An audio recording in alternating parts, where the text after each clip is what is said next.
नमस्कार दोस्तों, आप सभी का स्वागत है स्टडी विद नीरज चैनल पर।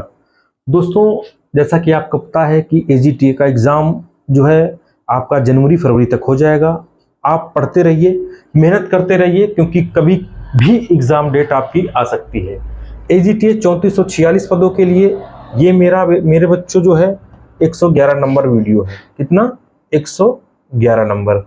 ये 110 इसके पहले हो चुके हैं। 110 इसके पहले हो चुके हैं। ये धांसू सीरीज के अंतर्गत 110 नंबर का वीडियो हो चुका है और ये 111 नंबर का वीडियो है। आप पढ़िए सारे वीडियो, सारे क्वेश्चनों का, अच्छे अच्छे क्वेश्चनों का समावेश उसमें किया गया है। कहीं ना कहीं आपके एग्जामों के लिए बहुत इंपॉर्टेंट होने वाला है। 111 नंबर का वीडियो अभी आपको मिल जाएगा, ठीक है। 112 नंबर का मेरे बच्चों जो वीडियो होगा, 112 नंबर का वीडियो कल आपको मिलेगा, ठीक है। अपलोड हो चुका होगा मेरे प्यारे बच्चों सक्सेस योर चैनल पर। सक्सेस योर चैनल पर आपको अपलोड कर दिया जाएगा। वहां भी आप देख सकते हैं, ये भी मेरा चैनल है। सभी एजीटीए वाले बच्चे जिन्होंने हमारा सपोर्ट किया, धन्यवाद। इस चैनल को भी आप सब्सक्राइब कर लीजिए और इस पे वीडियो बहुत अच्छे अच्छे आपको मिलेंगे। 112 नंबर वहां मिलेगा मेरे बच्चों, ध्यान रखना, ठीक है। चलिए हम बढ़ते हैं 110 नंबर वीडियो के तरफ, और जो कि बहुत ही इंपॉर्टेंट होने वाला है आपके लिए। क्वेश्चन नंबर 1 देख लीजिए। क्वेश्चन नंबर 1 जो है मैं आपको बता दूं, लिंक मैं इसका डिस्क्रिप्शन में आपको दे दूंगा, ठीक। लिंक में डिस्क्रिप्शन में आपको दे दूंगा। क्वेश्चन नंबर 1 क्या कहता है? उत्तर प्रदेश को कितने शस्य जलवायु क्षेत्रों में बांटा गया है? क्वेश्चन बहुत इंपॉर्टेंट है। तो उत्तर प्रदेश को कितने शस्य जलवायु क्षेत्रों में बांटा गया है? तो आप बताओगे 9, ठीक है। कितने शस्य जलवायु क्षेत्रों में? 9 जलवायु क्षेत्रों में मेरे प्यारे बच्चों बांटा गया है, ठीक। कौन कौन से, ये भी देख लो। कौन कौन से, मतलब कौन कौन से जलवायु क्षेत्रों में बांटा गया है, ठीक। भावर एवं मैदानी, तराई मैदान, भावर एवं मैदानी, तराई मैदानी, ये मेरे बच्चों पहला क्षेत्र है, ठीक है। जो इसका दूसरा क्षेत्र है वो पश्चिमी मैदानी जोन है, पश्चिमी मैदानी जोन है। और जो इसका तीसरा जो है जोन है, ये मेरे बच्चों है मध्य पश्चिमी मैदानी जोन, मध्य पश्चिमी मैदानी जोन है। और जो इसका चौथा जोन है, चौथे जोन में दक्षिणी पश्चिमी अर्धशुष्क जोन, दक्षिणी पश्चिमी अर्धशुष्क जोन आएगा, अर्धशुष्क जोन आएगा, ठीक है। और इसका पांचवा जो जोन आएगा वो आएगा मध्य मैदानी जोन। क्या आएगा? मध्य मैदानी जोन आएगा। और जो छठवां आएगा, ठीक है, छठवां आएगा बुंदेलखंड जोन आएगा। कौन सा? बुंदेलखंड जोन आएगा, ठीक। और जो सातवां आएगा वो सातवां है मेरे प्यारे बच्चों उत्तर पूर्वी मैदानी जोन, उत्तर पूर्वी मैदानी जोन। ये कौन सा है? सातवां है मैदानी जोन। और जो आठवां है और नवा मेरे बच्चों विंध्य जोन है। कौन सा? नवाब है विंध्य जोन। और जो आठवां है ये पूर्वी मैदानी जोन है, पूर्वी मैदानी जोन है। तो टोटल ये 9 जोन है। और क्वेश्चन देख लीजिए कितना इंपॉर्टेंट है। क्वेश्चन कितना इंपॉर्टेंट है देख लीजिए, कितनी बार इस क्वेश्चन को पूछा गया है, ये आपके लिए है, ठीक। इंपॉर्टेंट प्रश्न, इसको जरूर याद कर लीजिएगा मेरे प्यारे बच्चों। चैनल को जरूर सब्सक्राइब करिए, study with Neeraj sir channel. इसकी पीडीएफ आपको टेलीग्राम चैनल पर भेज दी जाएगी। स्टडी विद नीरज सर मेरे बच्चों ये मेरा टेलीग्राम चैनल है। स्टडी विद नीरज सर ये मेरा टेलीग्राम चैनल है, ठीक है, ध्यान रखना। चलिए आगे बढ़ते हैं क्वेश्चन नंबर 2 की तरफ। भारत में गेहूं का जीन बैंक कहां स्थित है? देखिए, मैं आपको अगर जीन बैंक, तो गेहूं का भी जीन बैंक होता है, ठीक है। धान का भी होता है मेरे प्यारे बच्चों, ठीक। गेहूं का होता है, धान जीन बैंक पूछा जाता है, ठीक है। और दाल का भी पूछा जाता है। इसका गेहूं का भी पूछा जाता है, धान का भी पूछा जाता है, दाल का भी पूछा जाता है, ठीक। और एक और है आलू, आलू का भी जीन बैंक पूछा जाता है। ये आपके चारों जो है जीन बैंक पूछे जाते हैं, ठीक। तो जो गेहूं का है वो कहाँ पे है? करनाल में है। गेहूं का कहाँ है? करनाल में है, ठीक। गेहूं का कहाँ है? करनाल में है। और आपका धान का कटक में है, धान का कटक में है मेरे प्यारे बच्चों। आलू का शिमला में है, आलू का शिमला में है। और दाल तो आप समझते हो कानपुर में है। दाल कहाँ है? कानपुर में है। ये इनके जीन बैंक है, इनको आप रट डालिए। संबंधित संबंधित संस्थान भी पूछे जाते हैं। संबंधित संस्थान भी पूछे जाते हैं कि गेहूं से संबंधित संस्थान कौन है? तो director of wheat research, director of wheat research. ठीक, ये जो है गेहूं का संबंधित संस्थान है। ठीक, केंद्रीय धान अनुसंधान संस्थान है ये केंद्रीय धान अनुसंधान संस्थान, ठीक है, ये इसका है। और जो आलू का है मेरे बच्चों, आलू का जो है केंद्रीय आलू अनुसंधान है, केंद्रीय आलू अनुसंधान संस्थान। इसी तरह है मेरे बच्चों केंद्रीय दाल अनुसंधान संस्थान कहाँ है? तो आप कहेंगे कानपुर। केंद्रीय आलू अनुसंधान संस्थान कहाँ है? तो बोलेंगे शिमला। केंद्रीय धान अनुसंधान संस्थान कहाँ है? तो कटक। और डायरेक्टर ऑफ व्हीट रिसर्च कहाँ है? तो आप बताएंगे करनाल में है। कहाँ बताएंगे? आप बताएंगे करनाल में है। इंपॉर्टेंट है, ठीक, इंपॉर्टेंट है। चलिए आगे बढ़ते हैं, ठीक है। चलिए देखिए नेक्स्ट। चलिए क्वेश्चन संख्या 3, क्वेश्चन संख्या 2 था, ये क्वेश्चन संख्या है 3। क्वेश्चन संख्या 3 है, यहां से क्वेश्चन आपको मिलने वाला ही है, मिलेगा जरूर। क्वेश्चन संख्या 3, the crop rotation intensity of maize potato mustard and moong is. मक्का आलू प्लस राई मूंग की फसल चक्र संघनता कितनी है? एक क्वेश्चन फसल चक्र संघनता से आएगा, एक क्वेश्चन मेरे प्यारे बच्चों फसल चक्र संघनता से आएगा, ध्यान रखना, ठीक है।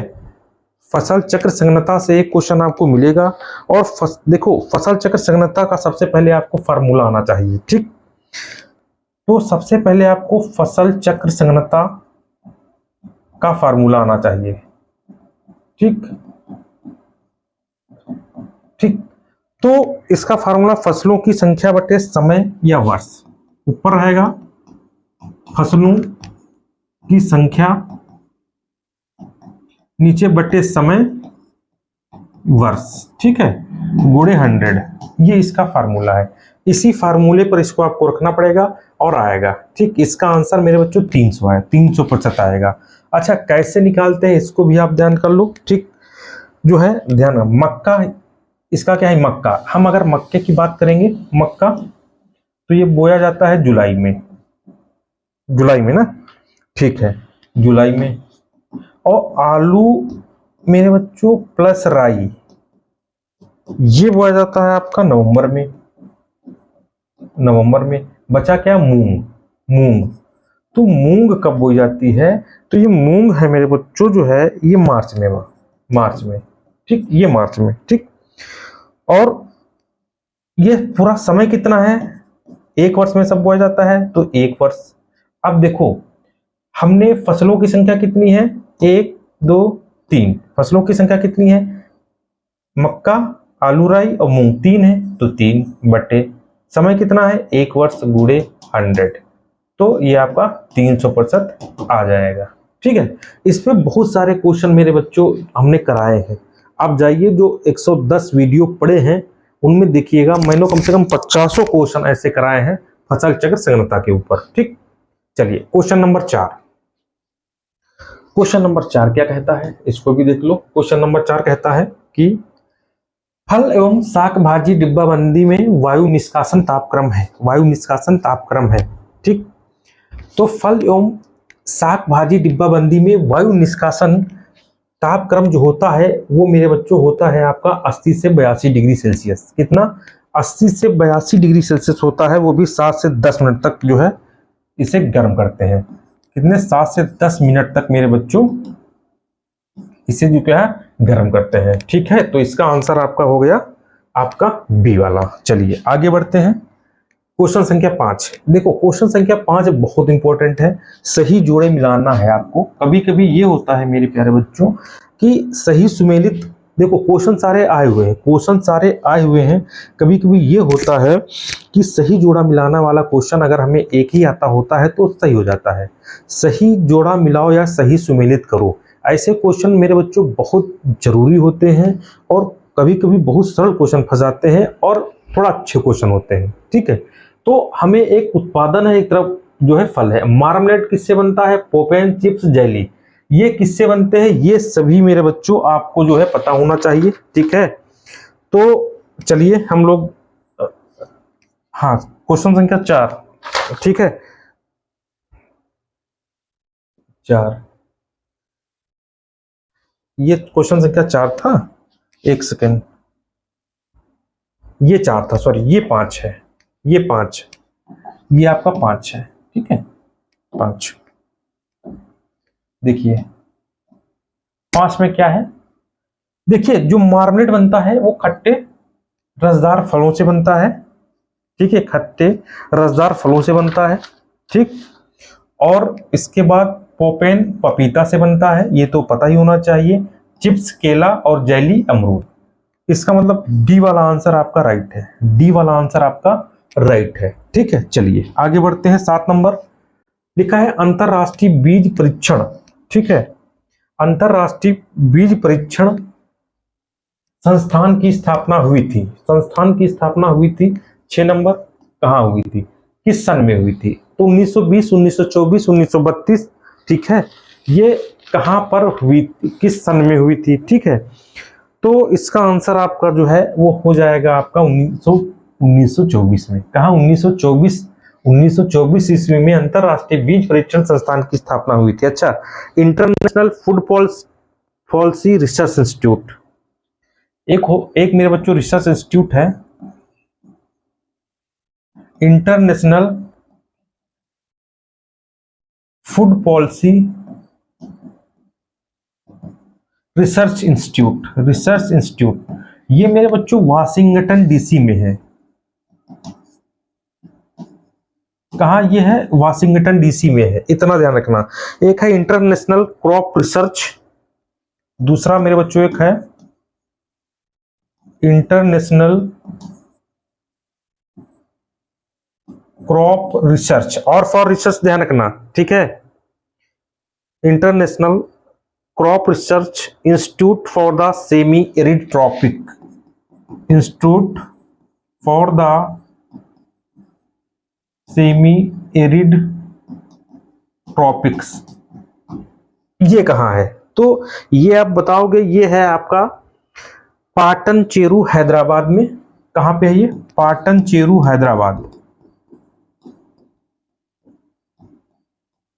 हैदराबाद।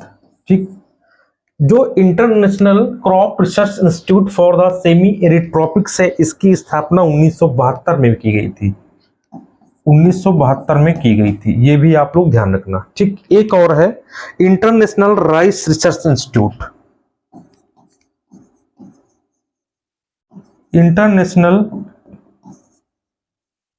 राइस रिसर्च इंस्टीट्यूट, ये है फिलीपींस में। कहां पर? फिलीपींस में है, ध्यान रखना। एक इसका और मेरे बच्चों लास्ट है, वो है international board of plant, international board of plant genetic research, genetic resources, इसका है भोपाल। कहाँ है मेरे बच्चों? ये इसका कहाँ है? ये भोपाल में है, ध्यान रखना। और इसकी स्थापना कब की गई थी? इसकी स्थापना 1974 में की गई थी। कब? 1974 में की गई थी, ध्यान रखना। चलिए क्वेश्चन नंबर 7 की तरफ बढ़ेंगे। 7 की तरफ, गेहूं अनुसंधान निदेशालय कहां पर है? गेहूं अनुसंधान निदेशालय कहां पर है? ठीक, गेहूं अनुसंधान निदेशालय कहां है? Director of wheat research is located. तो ये हैदराबाद में, नई दिल्ली, करनाल। अच्छा, अभी हमने आपको बताया अनुसंधान निदेशालय कहाँ है, हमने क्या बताया था, करनाल में। तो इसका राइट आंसर आपका क्या हो जाएगा मेरे बच्चों, करनाल हो जाएगा। क्वेश्चन संख्या 7 है, कितनी है, क्वेश्चन संख्या 7 है, 7 का भी करनाल। अच्छा, इसके अलावा निदेशालय और शुगर केन ब्रीडिंग कुछ इंस्टीट्यूट हैं, उनको भी अगर हम देख लें तो भैया बहुत अच्छी बात है। एक तो गेहूं अनुसंधान निदेशालय कहाँ है, ये तो आपका हो गया करनाल, हरियाणा में। इसको ध्यान रखना, इसको मत भूलना, इसको मत भूलना, बहुत इंपॉर्टेंट है ये, ध्यान रखना, करनाल हरियाणा। अच्छा, आगे बढ़ते हैं। जो दूसरा है इंपॉर्टेंट, जौ एवं गेहूं अनुसंधान निदेशालय, जौ एवं गेहूं अनुसंधान निदेशालय, ये कहाँ है, अनुसंधान निदेशालय ये कहाँ है बताइए, ये कहाँ पर मिलेगा, तो ये मिलेगा मेरे बेटो जो है जौ और गेहूं, ये भी आपको करनाल में ही मिलेगा। ठीक है, जिस तरह करनाल में आपका गेहूं का है, उसी तरह जौ का भी जो है ये करनाल में है, ध्यान रखना। ठीक है, ये भी करनाल हरियाणा में ही है। अच्छा, तीसरे की बात करेंगे, शुगर केन ब्रीडिंग इंस्टीट्यूट। ठीक है, शुगर केन ब्रीडिंग इंस्टीट्यूट ये कहाँ है, इंस्टीट्यूट ये कहाँ आपका है, शुगर केन ब्रीडिंग इंस्टीट्यूट मेरे बच्चों ये कोयम्बटूर में है। कहाँ पर है, ये कोयम्बटूर में है, ध्यान रखना, इंपॉर्टेंट है ये मेरे बच्चों। कहाँ है, ये आपका कोयम्बटूर में है। थर्ड है भारतीय सब्जी अनुसंधान संस्थान, पूछा जाता है, भारतीय सब्जी अनुसंधान संस्थान, ये कहाँ पे है, ये आप बताओगे, वाराणसी में है। कहाँ पे है, वाराणसी में है। एक और जो इंपॉर्टेंट है वो है भारतीय दलहन अनुसंधान संस्थान, ये आपका कानपुर में है, भारतीय दलहन अनुसंधान संस्थान, ये कहाँ है आपका, कानपुर में। ठीक है, इसका स्क्रीनशॉट ले लीजिए, नोट कर लीजिएगा, बहुत इंपॉर्टेंट क्वेश्चन है, ध्यान रखना। जौ एवं गेहूं अनुसंधान निदेशालय हरियाणा में है, जौ गेहूं दोनों का ही करनाल में है, ध्यान रखना। शुगर केन ब्रीडिंग इंस्टीट्यूट ये कोयम्बटूर में है, और भारतीय सब्जी अनुसंधान संस्थान वाराणसी में है, और भारतीय दलहन अनुसंधान संस्थान ये कानपुर में है। चलिए आगे बढ़ते हैं क्वेश्चन संख्या 8 के। क्वेश्चन संख्या 8 बहुत मोस्ट इंपॉर्टेंट ये भी है। क्वेश्चन संख्या 8 देखिए, लिखा है पेरिकार्प। पेरिकार्प मतलब अनानास फल का खाया जाने वाला हिस्सा कौन सा है, ये mesocarp, pericarp, fleshy thalamus and fleshy aril. तो बीज कोष, अनानास को हम खाते हैं मेरे बच्चों, तो ये पेरिकार्प, अरे कौन सा हिस्सा है, पेरिकार्प हो सकता है। ठीक, तो देखिए इसमें इसका ये ए वाला ऑप्शन सही है। जो अनानास होता है इसका खाया जाने वाला हिस्सा मेरे बच्चों होता है वो पेरिकार्प होता है, पेरिकार्प होता है। ठीक, इंपॉर्टेंट है। आम का होता है मेरे बच्चों, जो आम का वो होता है मध्य फल भित्ति, मध्य फल भित्ति होता है आम का खाया जाने वाला हिस्सा। ठीक है, इंपॉर्टेंट है, मध्य फल भित्ति। सेब का मांसल थैलमस होता है, जो सेब का खाया जाने वाला भाग होता है वो मांसल थैलमस होता है, मांसल थैलमस होता है। और इसके बाद लीची का मांसल एरिल होता है, जो लीची का खाया जाने वाला भाग होता है वो मांसल एरिल होता है। क्या, मांसल एरिल होता है। और अनार का रसदार टेक्स्टा होता है, अनार का रसदार टेस्टा। ठीक, तो इनको भी आपको याद करना है, जो इंपॉर्टेंट है, ध्यान रखना। क्वेश्चन यहां से भी आपका बन सकता है और बनेगा। इससे एक मतलब फल का खाया जाने वाला जो हिस्सा होता है मेरे बच्चों, यहां से क्वेश्चन आता ही आता है। ठीक है, यहां से क्वेश्चन आता ही आता है, इसलिए आपको याद करना है, ध्यान रखना, और याद करना बहुत जरूरी है। ठीक, अच्छा चलिए आगे बढ़ते हैं। 9 नंबर, ये मेरे बच्चों 111 नंबर का वीडियो है। 112 नंबर वीडियो आपको कल ही मिलेगा, वो भी सक्सेस योर चैनल पर। सक्सेस योर चैनल पर मिलेगा। लिंक मैं डिस्क्रिप्शन में आपको प्रोवाइड कर दूंगा, आप जरूर सब्सक्राइब कर लीजिए अगर आपको एजीटीए बनना है, नहीं तो कोई बात नहीं। ठीक। 9 नंबर देख लीजिए, गेहूं का अच्छी प्रकार भंडारण करने के लिए न्यूनतम नमी कितनी हो चाहिए। ठीक, मतलब क्वेश्चन संख्या 9, क्वेश्चन संख्या 9 देख लीजिए। लिखा है गेहूं का भंडारण, जो गेहूं को अच्छी प्रकार से भंडारण करने के लिए न्यूनतम नमी कितनी होनी चाहिए। 8% से कम, 10% से कम, 10 से कम, 4 से कम या 2 से कम। यूपी पीसीएस प्री स्पेशल 2005-2004 2 बार क्वेश्चन ये मेरे बच्चों पूछा गया है। क्वेश्चन मैं आपको वही बताऊंगा जो क्वेश्चन कहीं ना कहीं पूछे गए होंगे, फालतू का कोई क्वेश्चन आपके सामने नहीं लेके आऊंगा, और हाँ ऐसे क्वेश्चन बताऊंगा जहां से क्वेश्चन आ सके। चलिए क्वेश्चन संख्या 9, क्वेश्चन संख्या जो 9 है मेरे बच्चों, उसका आंसर आपका जो है हो जाएगा बी, 10 से कम। बी 10 से कम मेरे बच्चों, क्या आंसर हो जाएगा, 10 से कम हो जाएगा। चलिए हाँ, इसमें और क्या कर सकते हैं। अच्छा, गेहूं जो है इसका होता है 10% से कम होता है। अच्छा ठीक है, अगर हम धान की बात करें तो ये होगा 10 से 12। ठीक, 10 से 12% नमी। धान के अलावा हम दाल की बात करें, दाल ये 8 से 10% हो जाएगा। अगर हम दाल के अलावा मेरे बच्चों सरसों की बात करें, सरसों, तो ये हो जाएगा 10 से 14%। मतलब ये है कि गेहूं का अच्छी प्रकार से भंडारण करने के लिए न्यूनतम नमी होनी चाहिए 10% से कम, और धान के लिए जो होनी चाहिए 10 से 12% होनी चाहिए, और दाल के लिए 8 से 10% होनी चाहिए, सरसों के लिए 10 से 14% होनी चाहिए। तो इस क्वेश्चन का आंसर ये रहा, इसको जरूर आप देख लेना। चलिए क्वेश्चन संख्या हम बढ़ेंगे 10 की तरफ, देख लीजिए।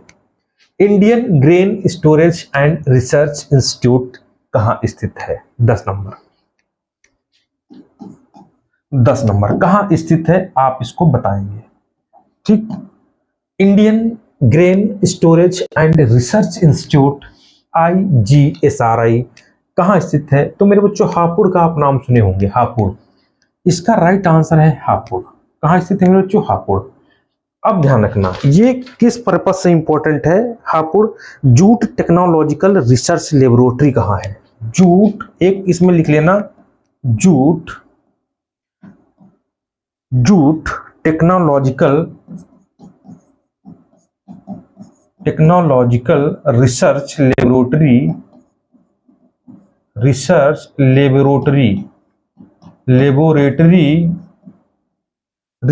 लेबोरेटरी ये कहाँ स्थित है। तो आप बताओगे ये कोलकाता में है मेरे बच्चों, कोलकाता। ठीक है, तो कोलकाता में क्या है, जूट टेक्नोलॉजिकल रिसर्च लेबोरेटरी ये स्थित है कोलकाता में। और इसके अलावा मेरे बच्चों central for research on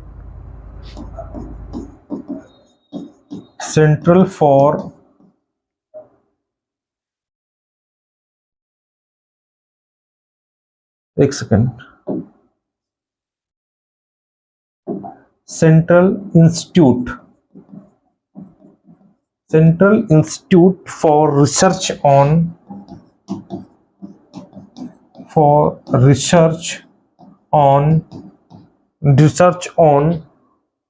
cotton technology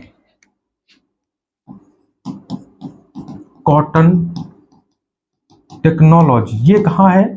तो आप बताओगे ये है बम्बई में। कहाँ है मेरे बच्चों, ये है आपका बम्बई में। ठीक, तो ये इसमें क्या है आपका, इसमें आपका होगा central institute for research on cotton technology Bombay. Bombay मतलब मुंबई, ध्यान रखना।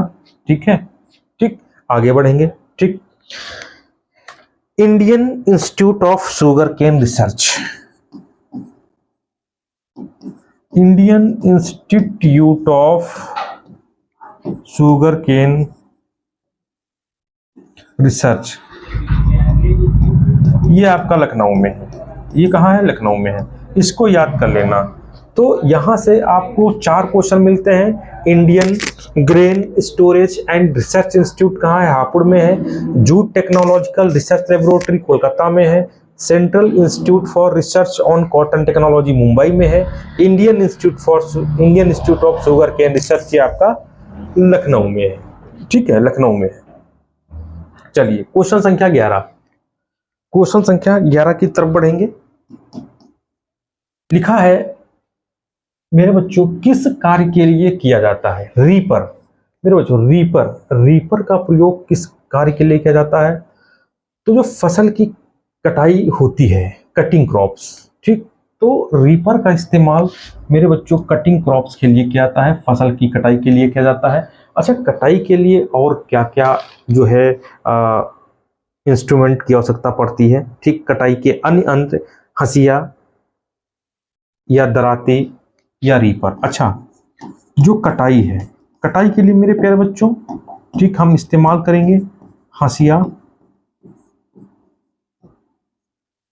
दराती या रीपर, ये हम कटाई के लिए इस्तेमाल करेंगे। ठीक है, इसके अलावा गड़ाई का यंत्र, कुछ गड़ाई के यंत्र होते हैं। गड़ाई के यंत्र के लिए हम किसका इस्तेमाल करेंगे? तो गड़ाई के लिए आल्पेड थ्रेशर होता है, एक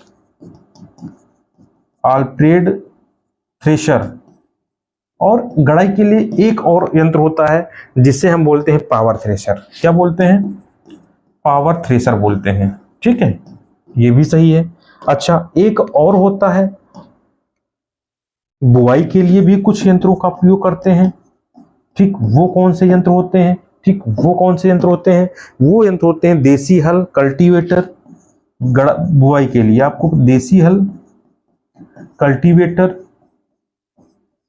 सारे लोग प्रयोग करते होंगे।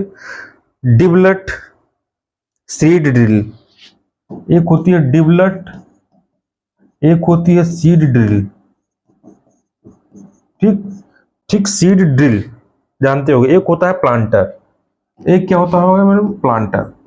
ये जो है मेरे बच्चों इंस्ट्रूमेंट होते हैं जो बराबर जो है कृषि के क्षेत्र में जो इनका इस्तेमाल किया जाता है। कटिंग क्रॉप्स के अंतर्गत हम हंसिया, दराती या रीपर का प्रयोग करते हैं, और गड़ाई के लिए अल्फ्रेड थ्रेशर या पावर थ्रेशर का प्रयोग करते हैं, और बुआई के लिए देसी हल, कल्टीवेटर, मेरे प्यारे बच्चों डिबलर, सीड ड्रिल या प्लांटर का प्रयोग करते हैं। चलिए, इसके भैया इसको जरूर पढ़ना है। इसकी पीडीएफ मैं टेलीग्राम चैनल पर जरूर मैं प्रोवाइड कर दूंगा। ठीक है, इसकी पीडीएफ टेलीग्राम चैनल पर मैं प्रोवाइड कर दूंगा। कहाँ पे? टेलीग्राम पर प्रोवाइड कर दूंगा। स्टडी विद नीरज सर मेरे बच्चों, जरूर टेलीग्राम पर मैं प्रोवाइड कर दूंगा। ये मेरा चैनल है स्टडी विद नीरज सर। ठीक है, यही मेरा आपका जो है आपका टेलीग्राम चैनल मिलेगा। चलिए क्वेश्चन संख्या 12 की तरफ बढ़ते हैं। देख लीजिए क्वेश्चन संख्या 12 क्या कहता है। क्वेश्चन संख्या 12 क्या कहता है? भारत में सीमांत भूमि ज्योति का आकार क्या है? भारत में सीमांत भूमि ज्योति का आकार क्या है, बताइए।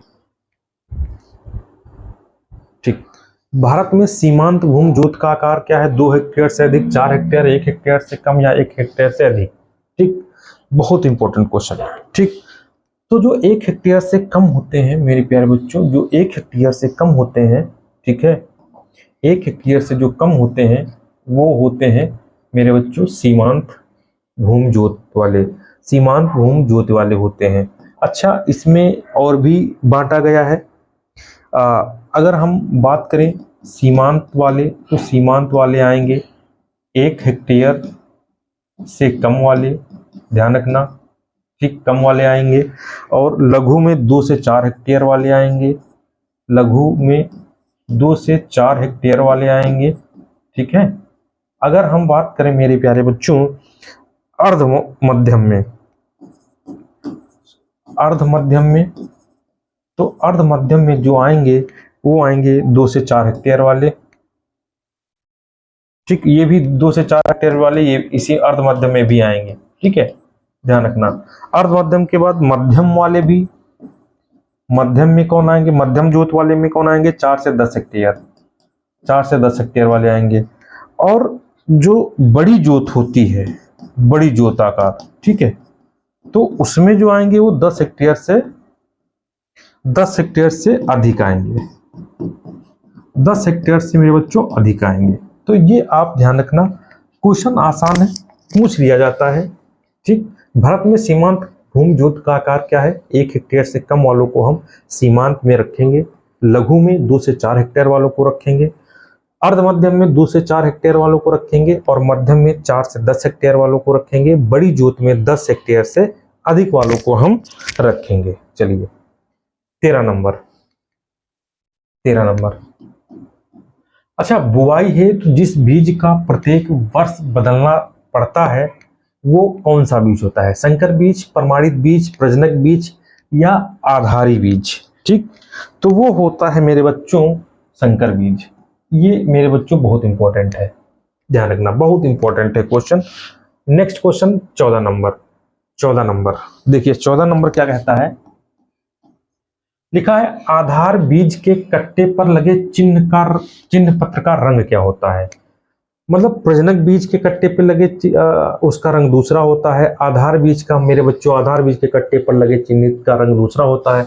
तो कभी कभी रंग भी पूछ लिया जाता है। ठीक है, तो एक होता है मेरे बच्चों प्रजनक बीज। ठीक, क्या होता है? प्रजनक बीज के कट्टे पर जो लगा रंग होता है वह होता है आपका सुनहरा पीला। क्या होता है? सुनहरा पीला होता है। ठीक है, और एक होता है आधार बीज। जो आधार बीज का मेरे बच्चों जो रंग होता है क्योंकि वह होता है सफेद। क्या होता है? सफेद। तो आधार बीज ए वाला इसका राइट आंसर हो गया। एक होता है पंजीकृत बीज मेरे बच्चों। पंजीकृत बीज इसका रंग कैसा होता है? तो इसका रंग होता है बैंगनी कट्टे का। ठीक है, और एक और होता है प्रमाणित बीज। प्रमाणित बीज होता है तो इसका रंग मेरे बच्चों क्या होता है? तो तुम कहोगे नीला। क्या होता है? नीला होता है। क्वेश्चन याद कर लेना, बहुत इंपॉर्टेंट क्वेश्चन है। आधार बीज के कट्टे पर लगे चिन्ह का रंग सफेद होता है, प्रजनक बीज के कट्टे का रंग सुनहरा पीला होता है, पंजीकृत बीज के कट्टे पर लगा रंग बैंगनी होता है, और जो प्रमाणित बीज होते हैं उनके कट्टे पर लगा रंग क्या होता है? नीला होता है। ये आप जरूर याद रखना, क्वेश्चन यहां से आ सकता है मेरे प्यारे बच्चों, क्वेश्चन आ सकता है। देखिए मैंने क्वेश्चनों का समावेश वही किया है मेरे प्यारे बच्चों जो आपके एग्जाम में बराबर पूछे जाएं, फालतू के क्वेश्चनों का समावेश नहीं किया है। ठीक है, आगे बढ़ते हैं। क्वेश्चन संख्या 15, मसूर में काई गुणसूत्रों की संख्या कितनी होती है? मेरे प्यारे बच्चों, मसूर में मेरे बच्चों काई गुणसूत्रों की संख्या कितनी होती है? बताइए जल्दी से। हम मसूर की बात करेंगे। ठीक है, मसूर की बात करेंगे तो मसूर में और भी बहुत इंपॉर्टेंट होते हैं। ठीक है, तो इसके लिए 15 के लिए मेरे बच्चों जो ए वाला इसका राइट आंसर है 14 होती है। कितनी होती है? 14 होती है। अब जो है कुछ और हम देख लेते हैं। चना में चना के अलावा जो है हम गुणसूत्रों की बात करें, चना, अरहर, धान, उड़द, अरहर, हम धान की बात करें, हम उड़द की बात करें, ठीक है, या हम बात करें मूंग और मक्का की बात करेंगे तो इसके गुणसूत्र 2n बराबर मेरे बच्चों कितने होंगे? ठीक है, ये इंपॉर्टेंट है क्वेश्चन मेरे प्यारे बच्चों, आ जाता है, बहुत इंपॉर्टेंट है। ठीक है, ये यहाँ के लिए 14-16 होता है मेरे प्यारे बच्चों, और अरहर के लिए जो हम गुणसूत्रों की बात करेंगे, ठीक है, तो होगा 22, और धान के लिए 24 होगा मेरे बच्चों, उड़द के लिए भी 24 होगा। ठीक, और इसके लिए भी 24 होगा मूंग के लिए, और जो मक्का है मक्का के लिए मेरे बच्चों 20 होगा गुणसूत्र, 20 गुणसूत्र होंगे। तो इसको भी आपको याद करना है। कहीं ना कहीं क्वेश्चन अगर आ जाए, कहीं ना कहीं क्वेश्चन आ जाए तो आपको जो है क्वेश्चन को छोड़ना नहीं है। एजीटीए बनना है, दुनिया की कोई ताकत आपको इस बार एजीटीए बनने से नहीं रोक सकती है मेरे प्यारे बच्चों। ठीक है, देखिए ये है 15 नंबर क्वेश्चन। चलिए आगे बढ़ते हैं 16 नंबर की तरफ। देख लीजिए, लिखा है 16 नंबर, क्या लिखा है? 16 नंबर लिखा है केंद्रीय भूमि एवं जल संरक्षण शोध एवं प्रशिक्षण संस्थान का हेडक्वार्टर कहाँ है? इसका केंद्रीय भूमि एवं जल संरक्षण शोध एवं प्रशिक्षण संस्थान का हेडक्वार्टर मेरे बच्चों आपको देहरादून में है। ये इसका आंसर आपको याद होना चाहिए, बहुत इंपॉर्टेंट है देहरादून। ठीक है। अच्छा, इसके अलावा कुछ और हम दो चार देख लेते हैं जो आपके एग्जामों के लिए इंपॉर्टेंट है। ठीक, सेंट्रल रिसर्च इंस्टीट्यूट फॉर मेरे बच्चों, ठीक है, ड्राई लैंड एग्रीकल्चर, इसका इंस्टीट्यूट कहाँ है? तो इसके इंस्टीट्यूट की बात करेंगे तो हैदराबाद आंध्र प्रदेश में है। कहाँ पर है मेरे बच्चों? हैदराबाद आंध्र प्रदेश में है, आंध्र प्रदेश में है। चलिए, एक और जो इंपॉर्टेंट है, central arid zone research institute, central arid zone research institute, इसका मुख्यालय मेरे बच्चों कहाँ है? तो आप बताओगे जोधपुर राजस्थान में है। कहाँ? जोधपुर राजस्थान में है। ठीक, इंपॉर्टेंट क्वेश्चन है। अगला क्वेश्चन मेरे, अगला जो थर्ड नंबर पे है वो है central royal salinity research institute, central royal मेरे बच्चों रॉयल सेलिनिटी रिसर्च इंस्टीट्यूट, ये मुख्यालय मेरे प्यारे बच्चों है करनाल हरियाणा में, करनाल हरियाणा में है। चलो आगे बढ़ते हैं। चौथा नंबर पे Indian institute of soil science, Indian institute of soil science, ये है मेरे बच्चों भोपाल में।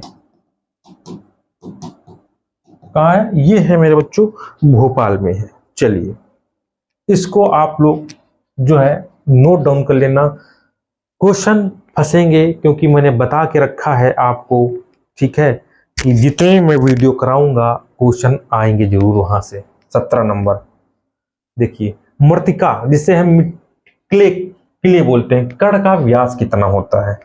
कण का व्यास कितना होता है? 17 नंबर।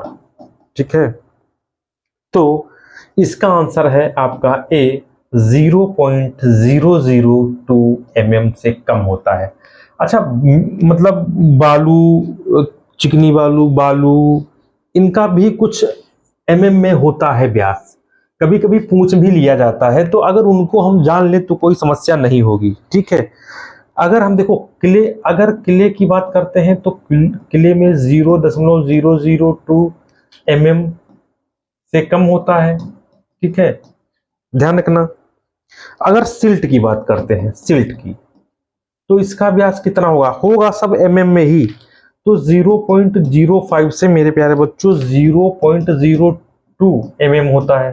ठीक, अगर हम बहुत महीन बालू की बात करें, बहुत महीन बालू की बात करें तो उसका कितना होगा व्यास? 0.10 से मेरे बच्चों 0.05 mm होगा।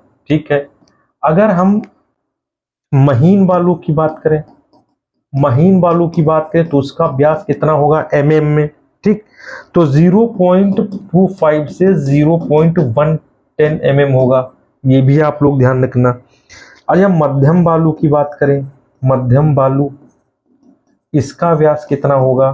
ठीक, तो 0.50 से होगा 0.25 mm। ठीक है, अगर हम मध्यम के बाद मोटी बालू की बात करें, मोटी बालू, इसका क्या व्यास होगा? तो 1 से मेरे बच्चों 1 से जो होगा इसका वो 0.50 mm होगा।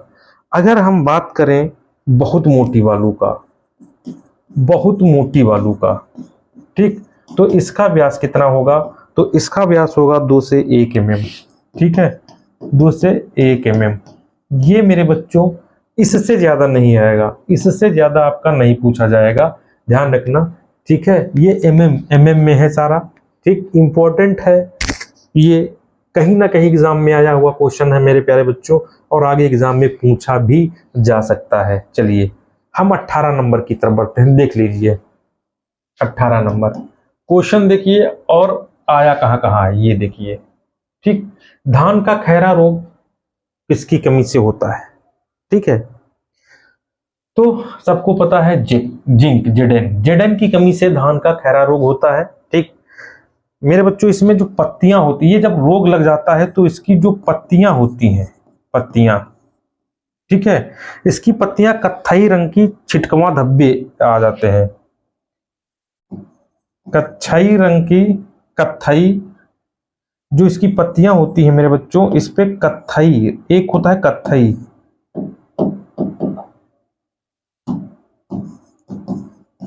कत्थई रंग की जो मेरे प्यारे बच्चों छिटकवा धब्बे पड़ जाते हैं,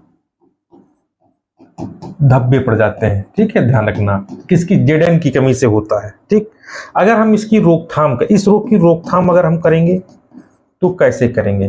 ठीक, तो ध्यान रखना, खड़ी फसल में 5 किलो जिंक सल्फेट डालेंगे। आपकी खड़ी फसल होगी 5 केजी जिंक सल्फेट, प्लस इसके अलावा 2.5 किलो बुझा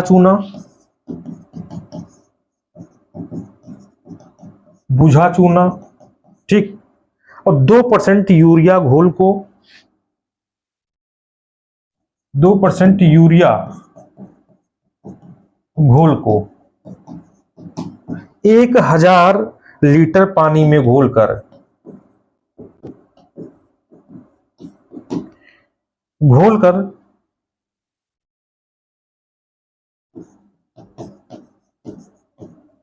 1000 लीटर पानी में घोलकर प्रति हेक्टेयर दर से छिड़काव करेंगे।